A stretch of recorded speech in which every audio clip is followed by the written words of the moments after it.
আমাদের তাফসীরুল কোরআন, কোরআনের তাফসীরের আজকে সূরা নূর 12 নম্বর পর্ব এবং সূরা নূরের 32 নম্বর আয়াত, যে আয়াতে কারিমা নিয়ে আমরা আলোচনা করছি এবং বিবাহ সংক্রান্ত ধারাবাহিক যে আলোচনা, আজকে বিবাহের নিয়ম পদ্ধতির কিছু অংশ আমাদের বাকি ছিল, যেগুলো নিয়ে আমরা আলোচনা করব। আল্লাহ আমাদেরকে শুনে আমল করার তৌফিক দান করুক, সবাই বলি আমিন। প্রিয় হাজরিন, প্রথমত আমরা জানার চেষ্টা করব কেমন নারীদেরকে বিবাহ করা যাবে। আমরা গত জুমাতে বলেছিলাম নারীদেরকে বিবাহ করা হয় প্রাচীনকাল থেকে 4টা গুণের উপর ভিত্তি করে, যার মধ্যে আমার রাসূল বললেন যে এই 4টা গুণ যদিও দেখা হয়, কিন্তু আমার উম্মত যদি সফলতা চায়, সাকসেস চায়, তাহলে আমার নবী বলছেন তোমরা দিনদারিতা, মেয়ের মধ্যে ইসলাম আছে কিনা এই ব্যাপারকে অগ্রাধিকার দাও। যদি তোমরা ইল্লা তাফআলু তাকুন ফিতনাতুন ফিল আরদি ওয়া ফাসাদুন আরিদ, যদি দিনদারিতা ছাড়া অন্য কোনো বিষয়কে প্রায়োরিটি দিয়ে বিবাহ শাদী করা হয়, আমার নবী বলছেন জমিনের মধ্যে বড় বড় মুসিবত দেখা দিবে এবং একটা দীর্ঘস্থায়ী বিপর্যয়, মুসিবত সমাজের মধ্যে চলে আসবে, দীর্ঘস্থায়ী মুসিবত। তো আমরা যদি এটা চিন্তা করি, সমাজ কাকে বলে? সমাজ হচ্ছে অসংখ্য পরিবার একটা জায়গায় বসবাস করলে ওই জায়গাকে সমাজ বলি আমরা। তো পরিবারে পরিবারে যদি বিশৃঙ্খলা দেখা দেয়, মারামারি দেখা দেয়, দাঙ্গা হাঙ্গামা দেখা দেয়, তখন সমাজের মধ্যে শান্তি বিরাজ করার কোনো সুযোগ নাই। তো আমার নেই বলছে বিবাহ শাদী যেহেতু পরিবারের বিষয়, এই জায়গার মধ্যে ডিসিশন নিতে যদি আমরা ভুল করি, তাহলে সমাজের মধ্যে দীর্ঘস্থায়ী বিপর্যয় দেখা দিবে। এরপরে আরেকটা গুণ, যে গুণটা দেখা দরকার বিবাহের ক্ষেত্রে, মুসনাদে আহমদের মধ্যে আসছে 12,634 নম্বর হাদিস। আমার নবী ইরশাদ ফরমাচ্ছেন, প্রথমত কান রাসূলুল্লাহ সাল্লাল্লাহু আলাইহি ওয়াসাল্লাম ইয়া'মুরু বিল বাআহ ওয়া ইয়ানহা আনিত তাবাত্তুলি নাহয়ান শাদীদান। হাদিস পাকের মধ্যে আসছে আমার নবী একাকী জীবন ধারণ করা, বৈরাগ্যবাদ, পথে ঘাটে জীবন কাটাই দেওয়া, পাহাড়ে জঙ্গলে জীবন কাটিয়ে দেওয়া বলে আমার নবী এটা নিষেধ করেছেন এবং বিবাহ করে সংসার জীবন করতে আমার নবী নির্দেশ দিয়েছেন। তো জোরে বলেন না সুবহানাল্লাহ। আমার নবী অর্ডার করেছেন এবং বলেছেন না ওই যে পাহাড়ে গিয়ে জীবন কাটাই দেব। হ্যাঁ, পাহাড়ে গিয়ে আপনি সাধনা করতে পারেন, আমার নবী সাধনা করেছেন, কিন্তু একই সাথে সংসারও করেছেন। সাধনা এবং সংসার একটা আরেকটার সাথে সাংঘর্ষিক নয়, বরং একটার সাথে আরেকটার বড় সম্পর্ক আছে, একটার সাথে আরেকটার বড় সম্পর্ক আছে। আমার নবী সে কারণে বৈরাগ্যবাদ, পাহাড়ে জঙ্গলে জীবন কাটাই দেওয়া, এটা আমার নবী নিষেধ করেছে।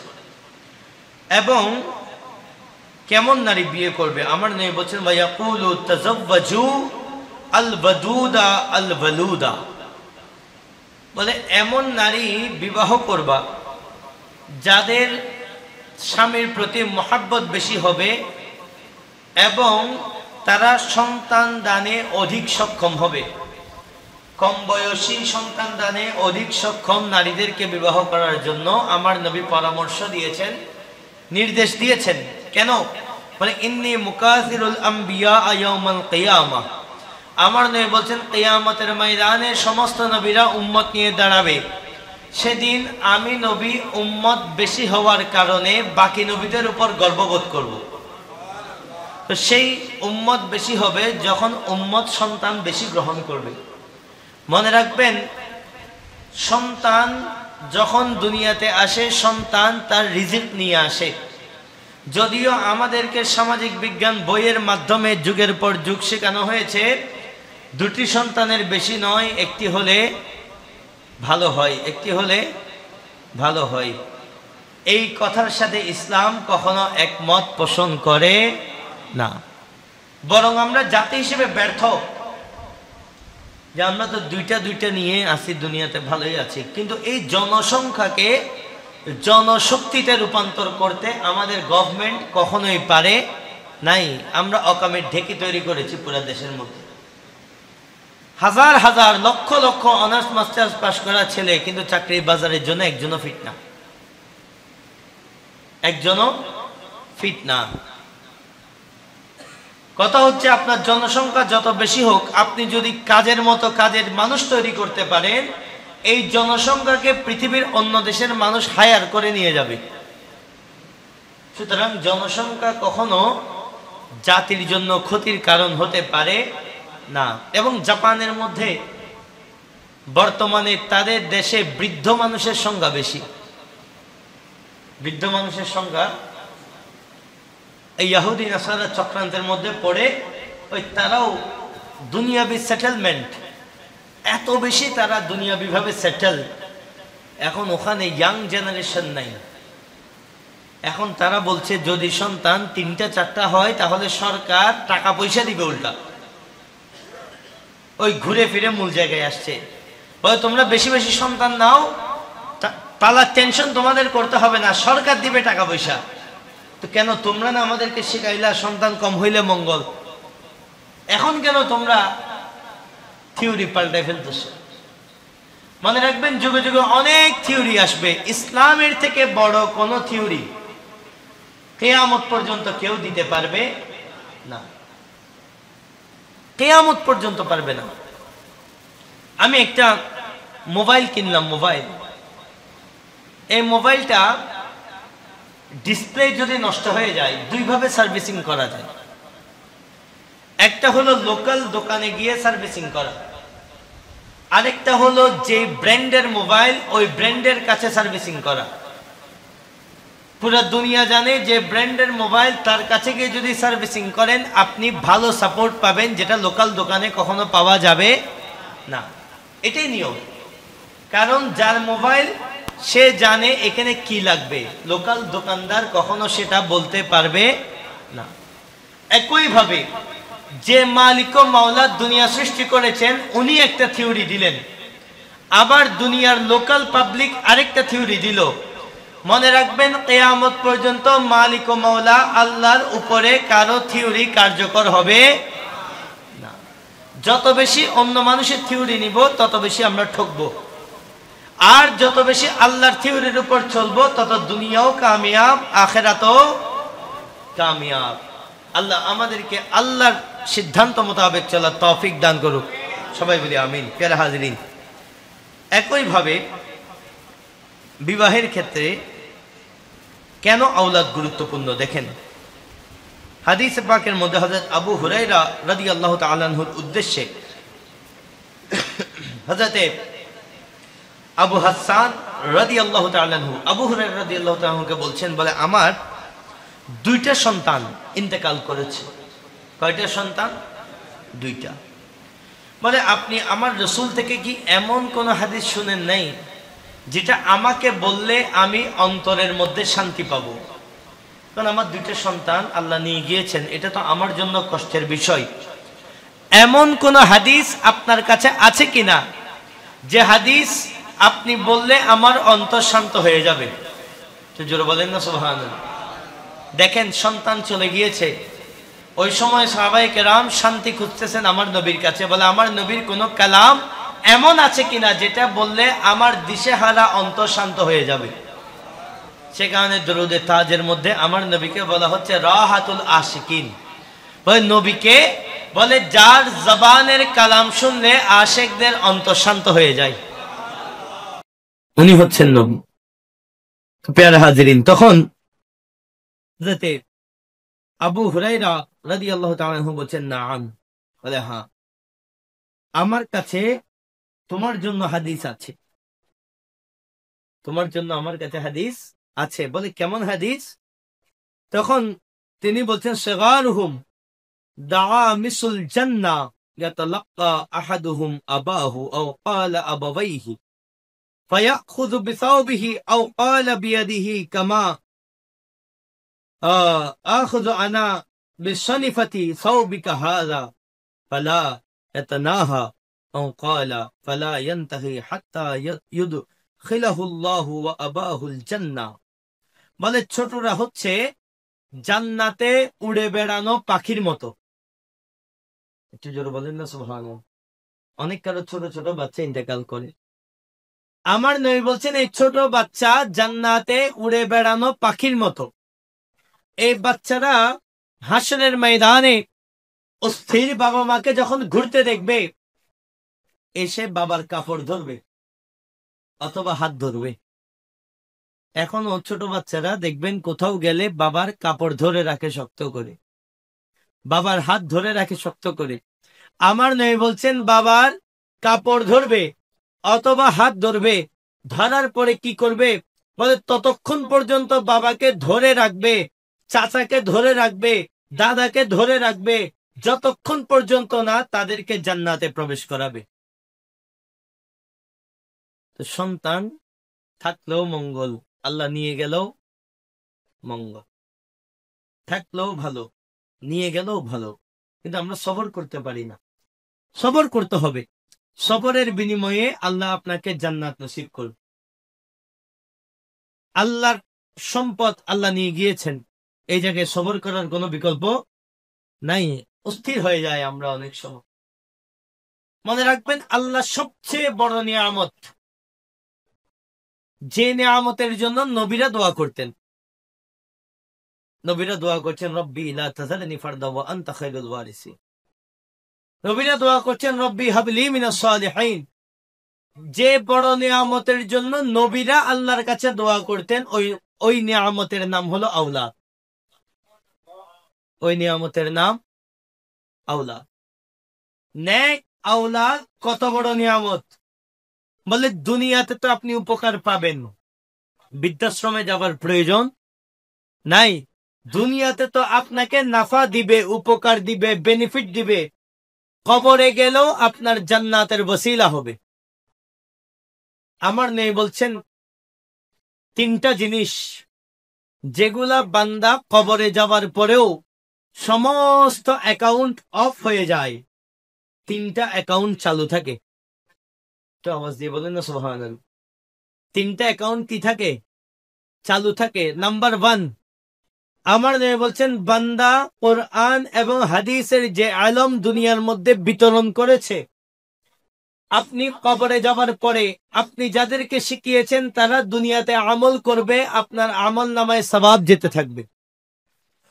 সেই কারণে উলামায়ে কেরাম কবরে যেদিন যান মকাম থাকে একরকম, সময় পার হতে হতে উলামায়ে কেরামের মকাম কবরের মধ্যে বাড়তে থাকে। আর আশিকরা ওই জিয়ারত করে করে ওই মকামের ওসিলায় আল্লাহর দরবার থেকে হাসিল করতে থাকে। সে কারণে ওনাদের জিয়ারত করলে কেউ খালি হাতে আসে না। কেন? বলে উনি কবরে গিয়েছেন, কথার কথা আমি বোঝার জন্য বলছি, 100 টাকা নিয়ে অ্যাকাউন্টে 100 টাকা নিয়ে কবরে গিয়েছেন। কিন্তু এই যে আপনারা মুসল্লিরা যারা শুনেছেন নামাজ কেমনে পড়তে হয়, আপনি নামাজ পড়ার সময় একটা ভুল হতো, হুজুর থেকে এটা ঠিক করে নিয়েছে। এখন আপনি যতদিন মারা যাচ্ছেন না, আপনি নামাজ পড়বেন, হুজুরের অ্যাকাউন্টে সওয়াব যেতে থাকবে। আবার আপনি শুধু নিজে ঠিক হন নাই তো, আপনি আরো 10 জনকেও ঠিক করেছেন, ওই 10 জনের সওয়াব আপনার আমল নামায়ও আসবে, আপনার উস্তাদ যিনি ছিলেন তার আমল নামায়ও যেতে থাকবে। সেই কারণে হুজুর অ্যাকাউন্ট অল্প নিয়ে কবরে যাওয়ার পরেও ওয়াক্ত যত যায় অ্যাকাউন্টের মধ্যে টাকার পরিমাণ, সওয়াবের পরিমাণ, আমলের পরিমাণ বাড়তে থাকে। 2 নাম্বার, আমার নবী বলছেন সাদকায়ে জারিয়া। কবরে গেলেও এটা বন্ধ হয় না। আপনি মসজিদের জন্য সদকা করলেন, দান করলেন, মসজিদের জন্য দিলেন, এখন আপনি তো কবরে চলে গিয়েছেন। আমাদের ডাক্তার ইব্রাহিম সাহেব নিশ্চয়ই কোনোদিন না কোনোদিন মসজিদের জন্য দিয়েছেন, কিন্তু আজকে তিনি কবরের মধ্যে শুয়ে আছেন। আজকে জুমার নামাজে যতগুলো সাজদা হবে প্রত্যেক সাজদার সওয়াব ওনার আমলনামায় চলে যাবে। এই জমিনে বসে যতগুলো কোরআনের আয়াত তেলাওয়াত হবে, হাদিসে পাক তেলাওয়াত হবে, যতদিন মসজিদ আবাদ থাকবে এই সওয়াব যারা যারা শরীক হচ্ছেন সবার আমলনামায় চলে যাবে।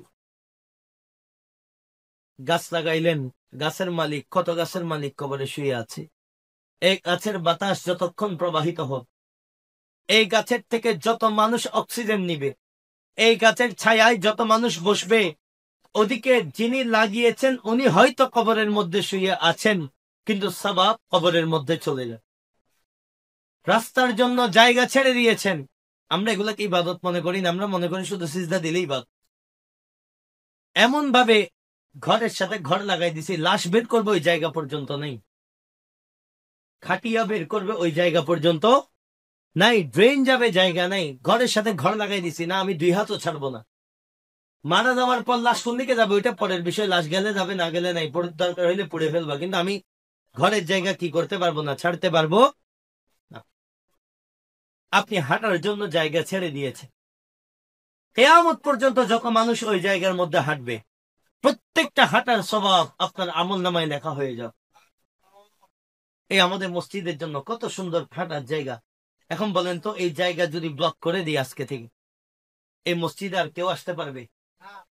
এই জায়গা আছে বিদায় মসজিদটাতে আসার সুযোগ আছে। এই যে রাস্তা, এখানে কারো না কারো হয়তো জায়গা ছাড়া হয়েছে, তো জায়গা ছাড়ার কারণে রাস্তাও কি হয়েছে, প্রশস্ত হয়েছে। এই রাস্তা যতদিন থাকবে যারা ছেড়েছেন তাদের আমলনামায় সওয়াব লেখা হোক। 3 নম্বর, আমার নবী বলছেন কোন বান্দা ইন্তেকাল করলো, যাওয়ার সময় নেক আওলাদ রেখে গিয়েছে, ওই বান্দা গুনেহগার বান্দা, কবরে যাওয়ার পর আযাব চলছে, এদিকে সন্তান মসজিদে এসে জুমার নামাজের পরে আল্লাহর দরবারে ফরিয়াদ করছে, রব্বির হামহুমা কামা রব্বায়ানি সগীরা। বান্দা কোন একটা জায়গায় সদকা করছে আর নিয়ত করছে আল্লাহ আমার বাবার জন্য আমি এই সদকাটা করছি। বান্দা মসজিদের মধ্যে ফ্যান দিচ্ছে, নিয়ত হচ্ছে আল্লাহ আমার বাবার ইসালে সওয়াবের জন্য দিচ্ছি। বান্দা এতিম বাচ্চা খাওয়াচ্ছে, নিয়ত হচ্ছে আল্লাহ আমার বাবা ইন্তেকাল করেছেন 1 বছর হয়েছে, আমি আমার বাবার ইসালে সওয়াবের জন্য এতিম বাচ্চাদেরকে খাওয়াচ্ছি। বান্দা ভালো কাজ করে আর নিয়ত করে আল্লাহ এগুলা আমার বাবার ইসালে সওয়াবের জন্য। নিয়ত করুক আর না করুক, যেহেতু নেক আওলাদ তৈরি করেছেন বাবা, নেক আওলাদের কারণে বাবার কবরে সওয়াব যাবে, মায়ের কবরে সওয়াব যাবে। সেই কারণে আওলাদ দুনিয়াতেও নাফা দেয়, কবরে গেলেও উপকার দেয়, সে কারণে আওলাদের কোনো বিকল্প নেই। আল্লাহ আমাদের মধ্যে যাদের আওলাদ নাই আল্লাহ আওলাদ নসিব করুক, সবাই বলি আমিন। ফিয়ারে হাজিরিন, এভাবে করে বিবাহের মধ্যে সবচেয়ে গুরুত্বপূর্ণ বিষয়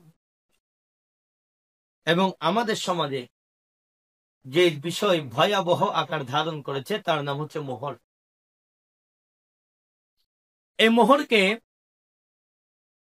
আমরা বানিয়ে ফেলেছি একটা আনুষ্ঠানিকতা মাত্র, আনুষ্ঠানিকতা মাত্র। আমরা মসজিদেও একই কাজ করি, বিয়েতেও একই কাজ করি। দেখবেন অনেক সময় অনেক মাহফিলের মধ্যে আশ্বাস নামা হয় যে আগামী বছর মাহফিলে কে কি দিবে, তা আমরা কেউ বলি 5,000, কেউ বলি 10,000।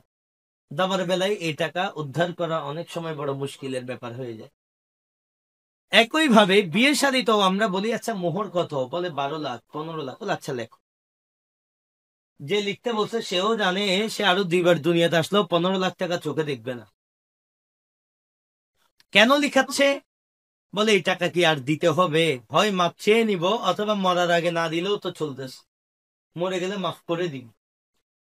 মনে রাখবেন কোন বিবাহতে যদি মোহর দিতে হবে না এই নিয়তে মোহর লেখা হয়, ওই বিবাহ শুদ্ধ হবে না। এখন মেয়ের বাবা ডিমান্ড করতেছে যে না আমার মেয়ের জন্য 15 লাখ লাগবে, 20 লাখ লাগবে। এখন আমি তো এটার যোগ্য না, তাহলে আমি বুঝতে হবে যে না আমার ভিন্ন জায়গায় দেখতে হবে, এই জায়গায় আমাকে দিয়ে হবে না। আপনি দোকানে গেলে সবার আগে দাম জিজ্ঞেস করেন, বিয়ের ক্ষেত্রে সবার আগে বাকি সব দেখে বলে আচ্ছা দাম একটা লিখলে লেখেন, অসুবিধা নেই। আমি বোঝানোর জন্য বলছি, এটা আবার দাম মনে করিয়েন না। এটা একটা চুক্তি। একটা মেয়েকে আপনি আপনার ঘরে আনবেন, তাকে সম্মানিত করা, ইসলাম বলছে তাকে সম্মানিত করা, এটা ছেলের জন্য দায়িত্ব। এখন এই সম্মানটার নাম হচ্ছে মোহর। এই সম্মানের নাম কি? মোহর, যেটা অবশ্যই আদায় করতে হবে। এখানে কোনো স্যাক্রিফাইস নাই, কোনো স্যাক্রিফাইস নেই। এখন আমরা বলি মোহর কম হলে হয়তো তালাক হয়ে যাওয়ার সম্ভাবনা আছে, ডিভোর্স হয়ে যাওয়ার সম্ভাবনা আছে। তো আপনাদের এলাকার সবচেয়ে কোটিপতি ব্যক্তি যিনি আছেন, ওনার মোহর আপনি একটু জিজ্ঞেস করবেন, হয়তো 2 লাখ বা 4 লাখ টাকা বা 6 লাখ টাকা, যেটা উনি চাইলে এখন মুহূর্তের মধ্যে দিয়ে ফেলতে পারবেন। তার মানে কি উনি প্রতিদিন একবার তালাক দেন? এটা আমাদের মাথায় কে ঢুকাইলো যে মোহরের টাকা দিয়ে ফেলতে পারলেই তালাক দিয়ে দেবে? আমাদের চাচাদের যে মোহর, বাবার বয়সীদের যে মোহর, এগুলো ওনারা চাইলে এই বয়সে এখন ডেইলি একবার করে দিয়ে ফেলতে পারবে। টাকার মান এখন অত কমে আসছে যে এই টাকা দেওয়া কোনো বিষয় না। এখন চাচিদের সাথে তো ওনাদের ঝগড়া এখনো মাঝে মধ্যে হয়, হলে কি ওনারা তালাক দিয়ে দেন কিনা? তার মানে মোহরের টাকার সাথে তালাকের কোনো সম্পর্ক নাই। আবার 12 লক্ষ 15 লক্ষ 20 লক্ষ লেখার পরেও তালাক হচ্ছে, এমন ঘটনা আছে না নাই? বড় বড় ধনাঢ্য ব্যক্তিদের ছেলে এবং মেয়ের বিয়ে হয়েছে, 1 কোটি টাকা বিয়ের মধ্যে খরচ, সংসার করতে পারে নাই 6 মাস। কই, তাদের মোহর তো তাদেরকে রক্ষা করার কথা। কারণ আমরা সমাজের নিয়ম, সমাজ নিয়ম বানিয়ে দিয়েছে যে বড় মোহর মানে এই জায়গার মধ্যে তালাক হবে না। তো বড় বড় কোটিপতিদের ছেলে মেয়েদের তালাক কেমনে হয়? তাদের মোহর তো তাদের রক্ষা করার কথা। মনে রাখবেন, খোদাই রহমত না থাকলে কোটি টাকা লিখে আপনি জেল খাটতে পারবেন, কিন্তু সংসার টিকাইতে পারবেন না। আর খোদাই রহমত থাকলে 50,000 টাকায় অ্যাভেলেবেল বাংলাদেশে বিবাহ হয়, অ্যাভেলেবেল হয়। আমরা চট্টগ্রামের মধ্যে বদরসম চালু করেছি। এই খারাপ জিনিস চট্টগ্রামে যেভাবে সাইলাব হয়েছে, বাংলাদেশের অনেক জায়গায় এগুলা নেই। বাংলাদেশের অন্যান্য অঞ্চলে তার মানে প্রতিদিন তো ডিভোর্স হওয়ার কথা। এগুলো আমাদের ওই যে আমাদের তথাকথিত সমাজ, তথাকথিত মুরব্বী, যে নামাজও পড়তে পারেন না, সমাজের সারদার হয়ে গেছে, ওনারা যান আর এই দুনিয়াবি রসম, কোরআন হাদিসের মধ্যে নাই এমন রসম ওনারা তৈরি করে দেন। আল্লাহ আমাদেরকে এই উচ্চ মোহর থেকে আল্লাহ আমাদেরকে হেফাজত করুক, সবাই বলি আমিন। এখন মোহর কেমন হবে? মনে রাখবেন, বিবাহের জন্য সর্বনিম্ন মোহর যেটা ইসলাম নির্ধারণ করেছে, সর্বনিম্ন, সবচেয়ে কম। এখন আবার আরেকটা জেনারেশন আসছে, স্মার্ট জেনারেশন, তারা বলে না, মোহর এত বেশি ইম্পর্টেন্ট না, 1,000 টাকা মোহরে আমরা বিবাহ করব। মনে রাখবেন, ইসলাম যে মিকদার, যেই বাউন্ডারি নির্ধারণ করেছে, এর নিচে আপনি মোহর দিলে তাও বিবাহ শুদ্ধ হবে না। ইসলামী মোতাবেক বিবাহের সর্বনিম্ন মোহর হচ্ছে 10 দিরহাম। কয় দিরহাম? এখন দিরহাম আমরা বুঝবো না, এটা না বুঝাই স্বাভাবিক। এই 10 দিরহামের আর্থিক মূল্যটা একটু শুনেন। 10 দিরহামের আর্থিক মূল্য হচ্ছে বর্তমান সময়ে মাত্র 13,075 টাকা। 13,000, এটা কয়দিন আগে 5-6 হাজার টাকা ছিল, রূপার দাম বেড়ে যাওয়াতে এই অ্যামাউন্টটা গিয়ে 13,000-এ দাঁড়াইছে। 13,075 টাকা, এটা হচ্ছে সর্বনিম্ন। তার মানে যে সর্বনিম্নতে বিবাহ হবে ব্যাপারটা এমনও না। জাস্ট যাদের সামর্থ্য একদমই নেই, সে এটা দিয়েও বিবাহ করতে পারবে। এখন এটা দিয়ে আবার আমরা ছেলেরা যে না, আমরা তাইলে 13,000 টাকায় বিয়ে করবো না, এটাও সম্ভব। সমাজ একটা নির্ধারিত একটা স্ট্যাটাস আপনার মেনটেন করতে হবে। যেমন আল্লাহ রসুলের মেয়েদের মোহর কত ছিল দেখেন, সর্বনিম্ন 10। অথচ আল্লাহ রসুলের কন্যাদের যে মোহর ছিল, যেটা মোহরে ফাতেমি নামে বিখ্যাত, এটা ছিল 500 দিরহাম। কত দিরহাম? 500 দিরহাম মানে হলো 132 ভরি রূপা। 132 ভরি রূপা। আর 10 দেরহাম হলো 3 গ্রাম রূপা। 3 গ্রাম রূপা, এগুলো আপনাদের মনে থাকবে না, বাট যেহেতু রেকর্ডেড বিষয়, চাইলে পরবর্তীতে আমার থেকেও যে কোনো সময় আপনারা এটা জানতে পারবেন।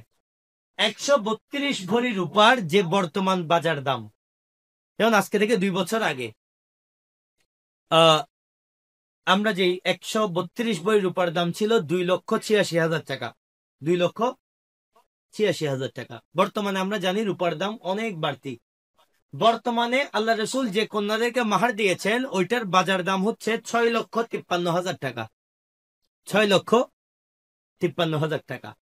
এখন এগুলো সবগুলাই হচ্ছে কিছু অ্যামাউন্টের নাম। এখন আপনি যদি বলেন যে না, আমার রসুল ওনার কন্যাদেরকে যে মাহার দিয়েছেন আমি বরকাতান ওই মাহারটা দেব, কন্যার পক্ষ যদি সেটা মেনে নেই তাহলে আপনি সেই জায়গায় আপনার মাহার সেট করতে পারেন, কিন্তু এর বেশি অথবা কম হওয়া যাবে না। ব্যাপারটা মোটেও এমন নয়, এর বেশিও করতে পারবেন, কমও করতে পারবেন, তবে শর্ত হচ্ছে এমন মোহর নির্ধারণ করতে হবে যেটা আদায় করা যাবে। অনেকে বলে হুজুর মোহর কম হবে না বেশি হবে, আমি বলি মোহর কমও হবে না বেশিও হবে না, ছেলের সামর্থ্য যেমন মোহর তেমন হোক। আমার সামর্থ্য একরকম, আপনার সামর্থ্য আরেক রকম। এখন আপনি 15 লক্ষ টাকা মোহর দিয়ে বিবাহ করেছেন বিধায় আমি করতে পারবো, ব্যাপারটা তেমন নয়। মোহর হচ্ছে ছেলের সামর্থ্য যেমন, ওই সামর্থ্য মোতাবেক ছেলে মোহর নির্ধারণ করবে এবং ওই সামর্থ্যের মধ্যে মেয়ে পছন্দ করে তাকে শাদী করবে এবং সেই মোহর যথাযথভাবে আদায়ও করতে হবে। এখন মোহর আদায়, অনেক কেউ বিবাহের দিন আদায় হয়। মনে রাখবেন, মোহর বাকি রাখা এটা ঋণের মতো। কিসের মতো? ঋণ, কর্জ। কর্জ যেমন যত দ্রুত সম্ভব আদায় করতে হয়, মোহরও ঠিক তত দ্রুত সম্ভব আদায় করতে হয়। যত দ্রুত সম্ভব আদায় করা যায় অবশ্যই আদায় করতে হবে। এমন না যে না থাকুক, না সংসার তো চলতেছে, সেও ডেইলি ভাত রান্না করতেছে, আমিও ঘরে গিয়ে গরম গরম ভাত পাচ্ছি, মোহর দিলেও কি না দিলেও কি, মোটেও এমন নয়। যত দ্রুত সম্ভব আদায় করতে হবে। আমরা যারা মুরব্বীরা আছেন, আমরা ফরদের মধ্যে বসলে আমরা কিছু শব্দ আমরা ব্যবহার করি। একটা হচ্ছে মোহরে মুআজ্জাল, আরেকটা হচ্ছে মুআজ্জাল। একটা আইন দিয়ে মুআজ্জাল, আরেকটা হচ্ছে মুআজ্জাল। এগুলো বিবাহের ফরদের মধ্যে বিভিন্ন কথাবার্তার মধ্যে হয়। এখন মোহরে মুআজ্জাল কি? মুআজ্জাল হচ্ছে এমন মোহর যেগুলা বিবাহ হওয়া মাত্র দিয়ে দেওয়া। আর মুআজ্জাল বলা হয় হামকে, মুআজ্জাল বলা হয় যেটা স্বামী ইনস্ট্যান্ট দিতে পারেন না, ঠিক সময়। শরীয়ত বলছে বিবাহের কাবিননামার মধ্যে কয়দিন সময় নিতে, এটাও উল্লেখ থাকে। এটা এমন না যে আনলিমিটেড। স্বামী বলবে যে না আমি আজকে মোহর দিতে পারছি না, কিন্তু 4 বছরের মধ্যে দিব, 5 বছরের মধ্যে দিব, 6 বছরের মধ্যে দিব, 1 বছরের মধ্যে দিব, 6 মাসের মধ্যে দিব, অর্থাৎ ওই ডেটটাও ফিক্স। এখন বলেন আমাদের বিবাহের মধ্যে এগুলো আছে? আওয়াজ দিয়ে বলেন না আছে। বিয়ে করতে হবে, ছেলের ভালো চাকরি আছে, মেয়ে দেখতে সুন্দর আছে, বিয়ে করে ফেলো, তার শেষ। অথচ ইসলামে তো বিয়ে এরকম না। তো আপনি যখন ইসলামের রুলস এন্ড রেগুলেশন আমি আপনি জানিও না, মানিও না, জানার প্রয়োজনও মনে করি না, তখন সমাজের মধ্যে বিশৃঙ্খলা হয়, ফাসাদ হয়, তালাক হয়, ডিভোর্স হয়। যে তালাক দিতে পারে না, কারণ 12 লাখ টাকা তো আমি দিতে পারবো না, 15 লাখ দিতে পারবো না, 20 লাখ দিতে পারবো না, তো কি করবো? ডেইলি পিটাবো, দেখি কয়দিন থাকে ঘরের মধ্যে। সকালে 1 পিঠা, দুপুরে 1 পিঠা, যাবি কিনা বল। এই সমাজের মধ্যে বিশৃঙ্খলা, ফাসাদ তৈরি হয়। তো মুরব্বীরাও আগে উদ্যোগ নিতে হবে যে আমাদের সমাজের মধ্যে যত বিবাহ হবে শরীয়ত মোতাবেক বিবাহ যেন দিতে পারি। সমাজের সরদার যারা, এটা ওনাদেরও দায়িত্ব, মুরব্বীদের দায়িত্ব, মা বাবাদের দায়িত্ব, যেন বিবাহগুলোকে সহজ করে দেওয়া যায়। এখন আরেক বড় মুসিবতের নাম হচ্ছে স্বর্ণ। এখন মনে হয় 2,09,000 না কত, 10,000 এরকম সামথিং। 2 লক্ষ। আমাদের ইমাম সাহেব হুজুরের বিয়ের সময় চলতেছে, হুজুর বরাবর মুখস্থ করে রাখছে 2,16,000। এই যে ইমামতি করে কয়টা টাকা হাদিয়া দেন আপনারা? কেমনে করবে বিয়ে শাদী? 2,16,000 জমাইতে তো, যদি আসলেই জমাইতে চাই কেয়ামত হয়ে যাবে, সম্ভব নাই। তাও যদি আপনারা দেখে দেখে ব্যবস্থা করেন, আলহামদুলিল্লাহ। আল্লাহ আমাদের হুজুরকে সহ আমাদের যারা এখনো জোড়া এখনো হয় নাই, আল্লাহ তাড়াতাড়ি চরিত্রকে হেফাজত করার জন্য ইসলাম মোতাবেক নিজেকে বিবাহ বন্ধনে আবদ্ধ করার তৌফিক দান করুক সবাই মিলে, আমি। তো 2,16,000 টাকা কেমনে সম্ভব দেখি একটু বলেন না। যারা সংসার করতেছেন আপনারা বলেন, আপনারা 2,16,000 টাকা দিয়ে এক ভরি কিনে দিতে আপনাদের কি মুসিবত? একটা নওজওয়ান ছেলে মাত্র চাকরিতে আসছে, সে কিভাবে কিনে দিবে? করে কি, ভাবির থেকে খালার থেকে নিয়ে কোনো মতে দেয়, বিয়ের 2 দিন পর কেড়ে নিয়ে ফেলে। এমন ঘটনা সমাজের মধ্যে আছে না নাই? আমি একদম আপনাদের মেইন মেইন পয়েন্ট বলছি, আপনি একটু দেখেন। অ্যাভেলেবেল আছে, ঘরে ঘরের মধ্যে আছে। এইবার লাগে 2 পক্ষের ঝগড়া। মেয়ে বাপের বাড়ি গিয়ে যখন বলছে যে আমার তো স্বর্ণ সব নিয়ে ফেলছে, এবার মেয়ের দিক থেকে একটা একটা উস্কানি আসতেছে, এটা করো ওইটা করো। তো ভাই বিয়ের প্রথম বলেন না যে স্বর্ণ অল্প দিব, এর পেছনে আপনি দিতে পারবো না, প্রত্যেকদিন বললেন যা দিবেন ক্লিয়ার কাট থাকেন। এখন আপনি স্টার্টিংটা করলেন ধোকাবাজি। আপনার স্ত্রী প্রথম দিন থেকে জানলে অবস্থা বের করতে হবে, এই সময়টা করতে কোনোদিন সুখ আসবে? এভাবে করে আমরা প্রত্যেকটা জায়গা সাজানির টাকা 80,000 নাকি 1,00,000, এই একটা শুধু ভাই আমরা ছেলে ভালো আছি, মায়ের শাড়ি কেমন, খালার শাড়ি কেমন, চাচির শাড়ি কেমন, এগুলা নিয়ে যে কি পরিমাণ তুফান আমাদের ঘরগুলোর মধ্যে যায়।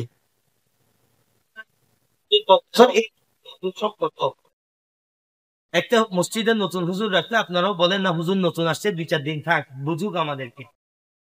চাকরিতে নতুন ছেলে রাখলে বলেন 2-4 দিন আগে পরিবেশটা বুঝতে দেয়। তাদের মেয়ে ঘরে রাখতেও আমরা চিন্তা করি যে না, আগে চাকরির আমাদের ঘরের কাজ কেমন সেটা একটু বুঝুক। আর ঘরে নতুন মেয়ে আসছে, তার সাথে প্রথম দিন এদিকে বাপের বাড়ি দেয়, এদিকে শ্বশুর বাড়ি দেয়। ঘটনা কি, ওই যে একটা শাড়ি পছন্দ হয় নাই, তালতো বোনের শাড়ি পছন্দ হয় নাই, অথবা খালতো বোনের শাড়ি পছন্দ হয় নাই, অথচ এই শাড়ি বিবাহের কোনো অপশনের মধ্যে পড়ে না। এমন ফকিরের মতো মন মানসিকতা আমরা তৈরি করে নিয়েছি, একটা শাড়ির জন্য পুরো বিবাহটাকে আমরা ব্লান্ডার করে দিই।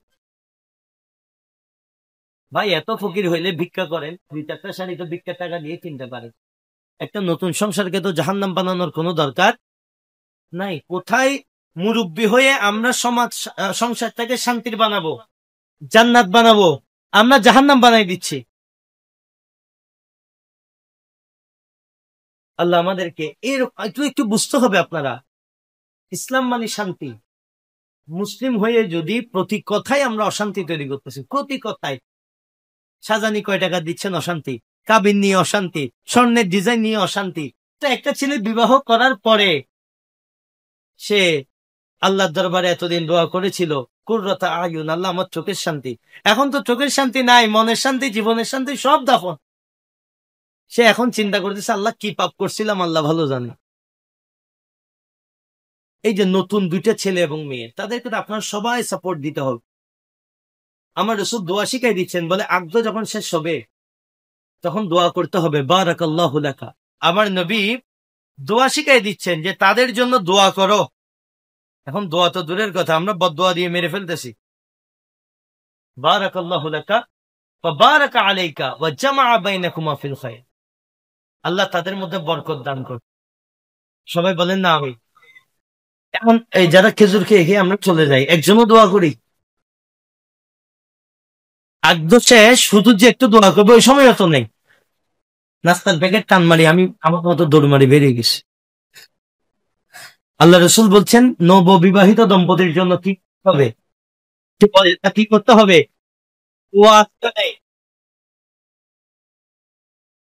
এগুলো একটু ঠিক করতে হবে। সবাই মিলে বসবেন, ঠিক করবেন কেমনে বিবাহ হবে, মাহার কেমনে হবে, সবাই সবাইকে ছাড় দিতে হবে। একে অপরের জন্য যখন স্যাক্রিফাইস করবেন ওই জায়গায় মহাব্বত আসবে, রহমত আসবে। আর যখন স্যাক্রিফাইস থাকবে না, মহাব্বত আসবে না, প্রতিদিন ঝগড়া হবে, মারামারি হবে, সমাজের মধ্যে বিশৃঙ্খলা হবে। সেখানে আমার রসুল বলছেন দিন দেখে শাদী করো, যার মধ্যে সত্যিকার অর্থে দিন আছে, সে কখনো এসব ছোটখাটো বিষয়ে মারামারি করবে না। আর যার কাছে দিন নাই সে একটা শাড়ির জন্য পুরো দুনিয়া উল্টাই দিবে। আল্লাহ আমাদেরকে বোঝার তৌফিক দান করুক, সবাই বলি আমিন। প্যারে হাজরিন, একটু নজর দিবেন আমার ভাইদের প্রতি, বিশেষ করে আমার মুরব্বীরা, মায়েরা, বাবারা। আপনারা এখানে সুবহানাল্লাহ বলে ঘরে গিয়ে ঘুম গেলে হবে না। আপনার নওজওয়ান ছেলে নওজওয়ান ছেলে বয়স কত ঘরের মধ্যে এখনো রেখে দিয়েছেন, এগুলো জবাবদিহি আছে না নাই? আপনার মেয়ের বয়স কত, আপনি যে আরো শিক্ষিত বানাচ্ছেন, এই শিক্ষিত হতে হলে মেয়ের অবস্থা কোথায় গিয়ে দাঁড়াচ্ছে? বাবাকে জবাবদিহি মনে রাখবেন, আপনার মেয়ে মাস্টার্স পাস না করলে আল্লাহর দরবারে আপনি আসামি হবেন না। আপনার মেয়ে যদি কোথাও গিয়ে অশ্লীল কাজে লিপ্ত হয়, এটার জন্য বাবা হিসেবে, মা হিসেবে আপনার জবাবদিহি আছে না? তো সেই কারণে অনার্স মাস্টার্স এর প্রতি আমরা যতটুকু যত্নশীল, একইভাবে বিবাহ শাদীর প্রতিও যত্নশীল হতে হবে। আমাদের জন্য, এই সমাজকে রক্ষার জন্য কি যে ভয়াবহ পরিস্থিতি, আমাদের কি যে ভয়াবহ পরিস্থিতি। আপনি যেখানে যাবেন নোংরামি আর নোংরামি, এগুলো সমাজের মধ্যে ছেয়ে গেছে। আর টিভি মিডিয়ার মাধ্যমে তো এগুলো আমাদের জন্য একদমই ইজি। প্রত্যেকটা সময় আমরা সিনেমার মধ্যে ডুবে আছি, নাটকের মধ্যে ডুবে আছি। এই নাটক সিনেমা দেখতে দেখতে আমাদের কলবের এমন হাল, আল্লাহ রসুল বলছেন যে বান্দা মাত্র 7টা দিন তার নজরের হেফাজতের গ্যারেন্টি দিবে। কয়দিন? মাত্র 7টা দিন নজরের হেফাজতের গ্যারেন্টি দিবে। আমার রসুল গ্যারান্টি দিয়ে বলছেন ওই বান্দা নামাজের স্বাদ পাবে। এখন নামাজের মধ্যে আমাদের স্বাদ নাই, কারণ আমাদের হেফাজতের মধ্যে নাই। যে বান্দা জবানকে হেফাজত করবে, জবানকে হেফাজত করবে, আমার রসুল হাদিস পাকের মধ্যে বলছে ওই বান্দা জবানের মধ্যে আমার আল্লাহ তাআতির পয়দা করবেন। ওই বান্দা বৃষ্টি চাইলে বৃষ্টি হবে, ওই বান্দা বৃষ্টি বন্ধ করতে চাইলে বন্ধ হবে। ওই জবান যা বের হবে আমার আল্লাহ দরবারে আমাদের জবানের কোনো লাগাম নেই। তো আমাদের জবান দিয়ে দোয়া কিভাবে কবুল হবে? আগে জবানের লাগাম আনতে হবে, নজরের লাগাম আনতে হবে। আর আমার আল্লাহ কোরআনের মধ্যে বলছেন নজরের লাগাম আনার একটাই পদ্ধতি, সে পদ্ধতির নাম হচ্ছে বিয়ে। আমরা ধারাবাহিকভাবে 4টা জুমা আলোচনা করেছি, অনেক শরীয়তের আলোচনা হয়েছে। যা আলোচনা হয়েছে আল্লাহ আমাদেরকে আমল করার তৌফিক দান করুক, সবাই বলে আমিন। প্যারে হাজিরিন, সূরা আন-নূরের পরবর্তী আয়াত 33 নম্বর আমরা আগামী জুমায় আলোচনা করব। আল্লাহ আমাদেরকে এসে বসে শোনার তৌফিক দান করুক, সবাই বলে আমিন।